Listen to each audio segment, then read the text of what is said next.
سورہ دخان پارہ نمبر 25 نحمدہ و نصلی علی رسولہ الکریم اما بعد اعوذ باللہ من الشیطان الرجیم بسم اللہ الرحمن الرحیم حامیم والکتاب المبین انا انزلناہ فی لیلۃ مبارکۃ انا کنا منذرین صدق اللہ العظیم۔ یہ سورہ دخان ہے، نزولی ترتیب کے اعتبار سے اس کا نمبر 64واں ہے، 64، اور جو قرآنی ترتیب ہے اس میں یہ 44ویں نمبر پر ہے جو ہمارے سامنے ہے، اور 59 آیات ہیں اور 3 رکوع ہیں اس کے، اور یہ مکی صورت ہے، یعنی ہجرت مدینہ سے پہلے نازل ہوئی ہے، اور یہ ہے بھی حوامیم میں 7 میں سے ہے، جو 7 حامیم ہیں ان میں سے یہ ہے۔ اور اس سورہ مبارکہ کا نام سورہ دخان ہے، اس لیے کہ دخان کا معنی ہوتا ہے دھواں، اور یہ آیت نمبر 10 میں بدخان مبین، یہاں دخان کا تذکرہ ہے، اس لیے اس کا نام سورۃ الدخان ہے۔ اس کی تفصیل انشاءاللہ آیت نمبر 10 میں آ جائے گی۔ اور اس کا ماقبل یعنی پہلی سورہ زخرف کے ساتھ ربط اور تعلق یہ ہے کہ اس سے پچھلی صورت میں مشرکین کے ایک دعوے کی تردید کی گئی، وہ یہ کہتے تھے کہ ہمارے جو معبودان ہیں وہ زبردستی اللہ تعالیٰ کے سامنے سفارش کر کے ہمیں بخشوا لیں گے، لیکن وہاں ان کا مکمل رد کیا گیا کہ اللہ تعالیٰ کے سامنے زبردستی کوئی بھی سفارش نہیں کر سکتا۔ اور پھر ان کا ایک اور شبہ تھا، وہ یہ کہتے تھے چلو جی اگر وہ زبردستی سفارش نہیں کر کے چھڑا سکیں گے، چلو سفارش تو کریں گے نا، اور ہو سکتا ہے کہ اللہ تعالیٰ قبول کر لیں۔ تو اس سورہ مبارکہ کا جو مرکزی مضمون ہے اس میں بتایا کہ کفار کے لیے سفارش ہے ہی نہیں ہے، اور اسی طرح جو معبودان باطلہ ہیں ان کو بھی سفارش کا حق نہیں ہے۔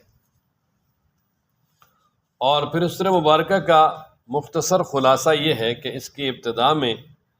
قرآن مجید کی حقانیت کو، نبی پاک صلی اللہ علیہ وسلم کی رسالت کو، اور پھر قرآن مجید کے من جانب اللہ منزل ہونے کو بیان کیا گیا، اور اس کے بعد جو اس سورہ مبارکہ کا جو مرکزی مضمون ہے وہ یہی ہے کہ ہر ایک کی پکار اور دعا سننے والا اور سب کے کام بنانے والا اللہ تعالیٰ ہے، اور پھر آگے کچھ قیامت کا تذکرہ ہے بڑی تفصیل کے ساتھ۔ اب حامیم یہ حروف مقطعات میں سے الگ الگ کر کے پڑھے جاتے ہیں، جن کو لوح قرآنی بھی کہا جاتا ہے، اور اللہ عالم بمرادی، اللہ تعالیٰ ان کی مراد کو جانتے ہیں۔ والکتاب المبین، قسم ہے واضح اور روشن کتاب کی، یہ واو قسمیہ ہے، اور یہاں اس کتاب مبین سے مراد خود قرآن مجید ہے، جو لوح محفوظ میں اللہ تبارک و تعالیٰ نے جس کو محفوظ کیا ہوا ہے۔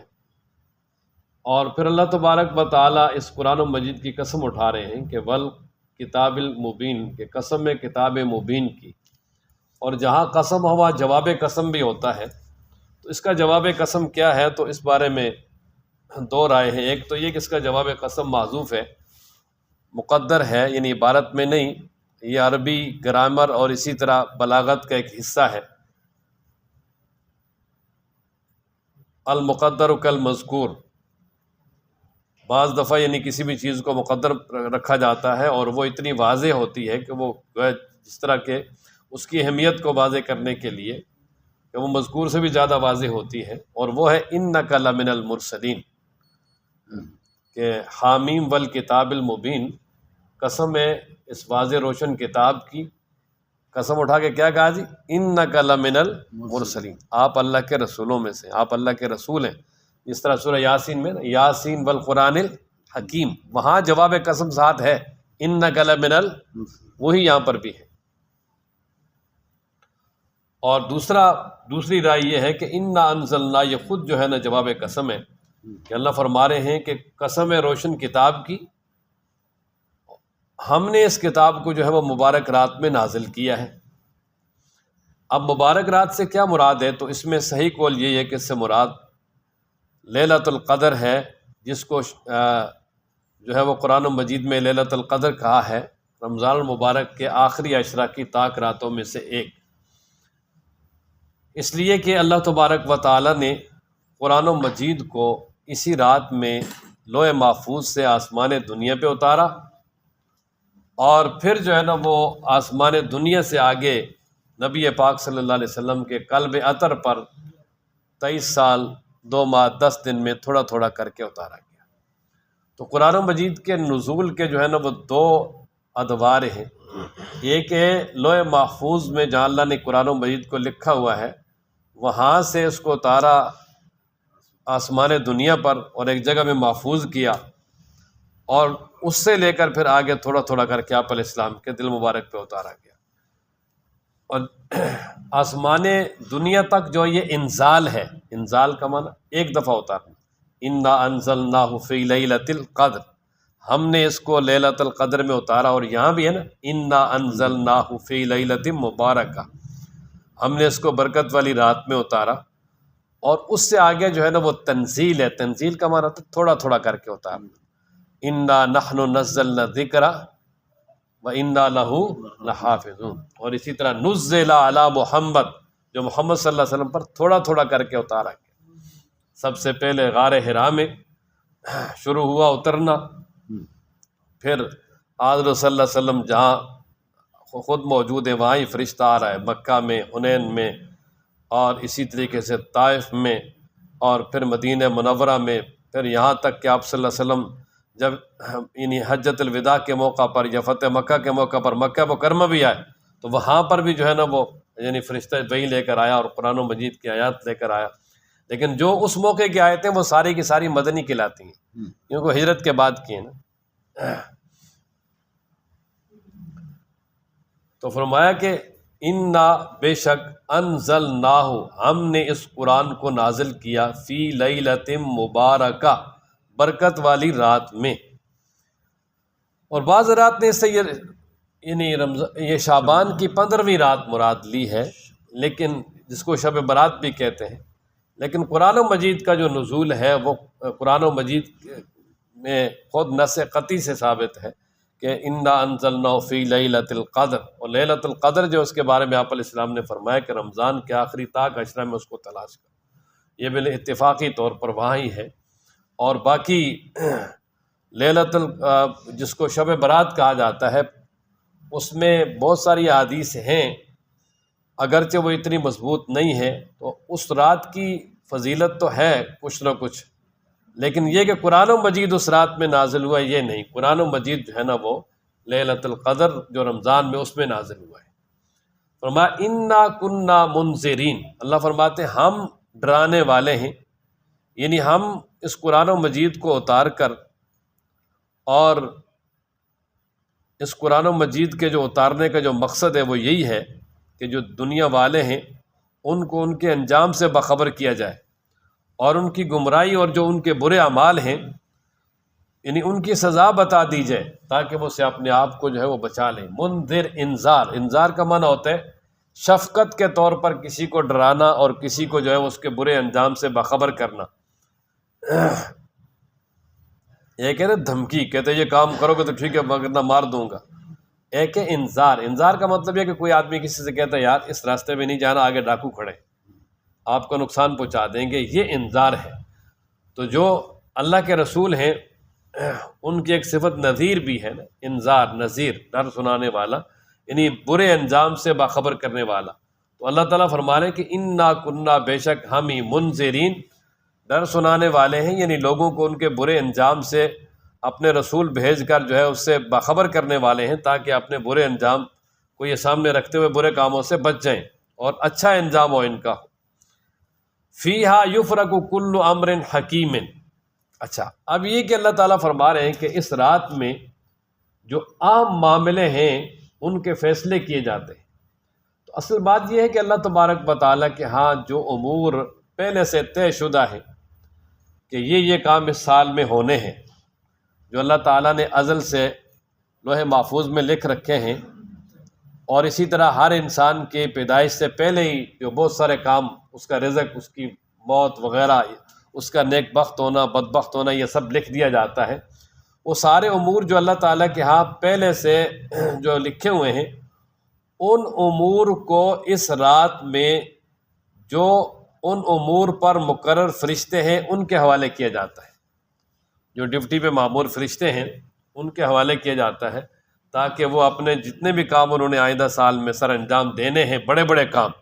تاکہ وہ سمجھ جائیں کہ فلاں کام اس موقع پہ ہے، فلاں اس موقع پہ، اس موقع پہ، پھر وہ اپنا پورا ایک پروگرام بنا لیتے ہیں۔ آپ یوں سمجھ لیں کہ یہ خدائی بجٹ کی رات ہے، اس طرح کے۔ اور جو اللہ تبارک و تعالیٰ کے فرشتے ہیں، جو اللہ تعالیٰ کی اس عظیم سلطنت کے لیے سول سروس کی حیثیت رکھتے ہیں نا جی، تو ان کے جو ہے نا وہ امور جو جس کی ڈیوٹی ہے، جو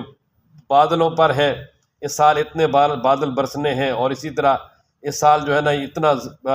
اتنی جو ہے نا وہ سیلاب آنا ہے، قحط سالی ہونی ہے، یا اسی طرح جو جنگیں ہونی ہیں لوگوں کے درمیان، اور اسی طرح اس سال میں جن لوگوں نے فوت ہونا ہے، جتنے بھی یہ اہم ترین امور ہیں، یہ اللہ تبارک و تعالیٰ کی طرف سے ان کے حوالے کر دیے جاتے ہیں۔ تو فیہا، اس رات میں، یفرق، فیصلے کیے جاتے ہیں، کل امر حکیم، ہر حکمت پہ مبنی کام کے، کہ جو طے شدہ کام ہے اللہ تبارک و تعالیٰ کی طرف سے ان کو الگ کیا جاتا ہے، یعنی ان کو حوالے کیا جاتا ہے، فیصلہ کر کے ان کی متعلقہ جو فرشتے ان کی ڈیوٹی لگا دی جاتی ہے۔ اور اللہ فرماتے ہیں امرا من عندنا، یہ جو امور سپرد ہوتے ہیں یہ طے شدہ احکامات ہیں ہماری طرف سے۔ امرن، اس پہ جو تنوین ہے یہ عظمت کے لیے ہے، کہ بڑے بڑے جو احکامات ہیں جن کا فیصلہ جو ہے نا وہ ہو چکا ہوتا ہے اللہ کی طرف سے، اور جو ہونے ہوتے ہیں، فرمایا کہ وہ احکامات جو ان کے حوالے ہوتے ہیں وہ اللہ کی طرف سے ہی ہوتے ہیں، وہ کسی کے نہیں ہیں، اللہ کی طرف سے طے شدہ وہ امور اور احکامات ہیں، اور وہی ان کے حوالے کیے جاتے ہیں۔ انا کننا مرسلین، اور آگے اللہ فرماتے ہیں کہ ہم ہی جو ہے وہ رسولوں کو بھیجنے والے ہیں، کہ اپنے رسولوں کو بھیج کر لوگوں کو باخبر کرتے ہیں ان کے برے انجام سے۔ اور پھر نبی پاک صلی اللہ تعالیٰ علیہ وآلہ وسلم آخر زماں پیغمبر ہیں، یعنی نبی پاک صلی اللہ تعالیٰ علیہ وآلہ وسلم کا بھی جو آنا ہے دنیا میں، اللہ فرماتے ہیں کہ یہ ہماری طرف سے، یعنی یہ اس بات رسالت ہے کہ آپ علیہ الصلوۃ والسلام نے یہ خود اعلان نہیں کیا، بلکہ آپ علیہ الصلوۃ والسلام ہمارے رسول ہیں، جس طرح پہلے جواب قسم میں گزرا کہ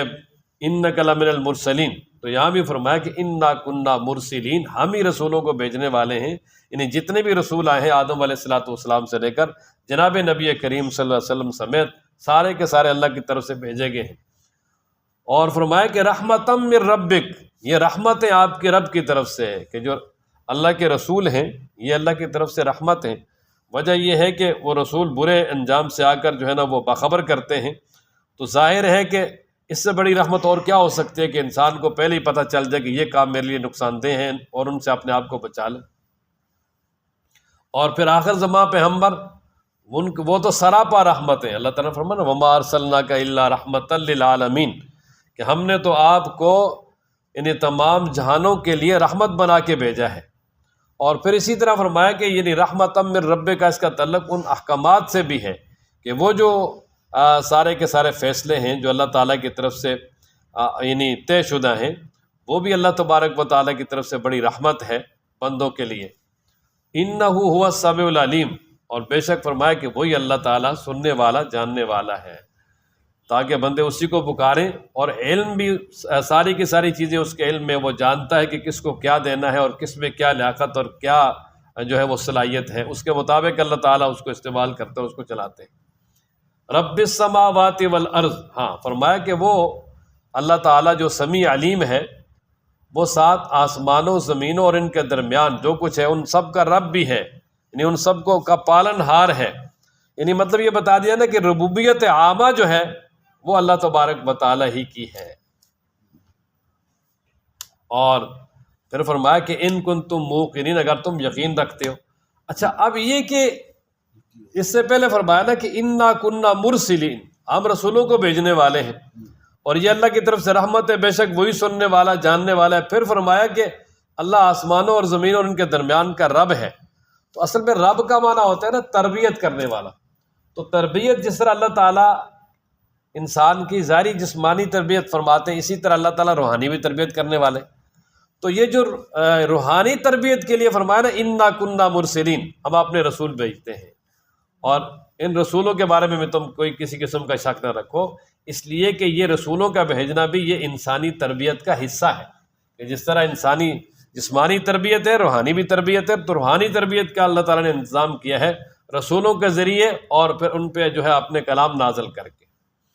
رب السماوات والارض، وہ رب آسمانوں کا اور زمینوں کا، وما بینہما، اور ان دونوں کے درمیان کا، یعنی جو درمیان میں مخلوقات ہے سب کا رب اور خالق مالک وہی ہے۔ ان کنتم موقنین، اگر تم یقین کرنے والے ہو، اس میں فاعل باب فعل سے لا الہ الا ہو۔ اچھا، جب رب بھی وہی ہے، سارے فیصلے کرنے والا بھی وہی ہے، تو فرمایا لا الہ الا ہو، پھر کوئی معبود نہیں مگر وہی، ان عبادت کے لائق بھی وہی ہے، پھر صرف اسی کی عبادت کرو۔ یحیی و یمیت، وہی زندہ کرتا ہے وہی مارتا ہے، زندگی موت بھی اسی کے ہاتھ میں ہے۔ اور فرمایا ربکم، تمہارا بھی رب ہے، ورب آبائکم الاولین، اور جو تمہارے آباء و اجداد گزر چکے ان کا بھی رب ہے۔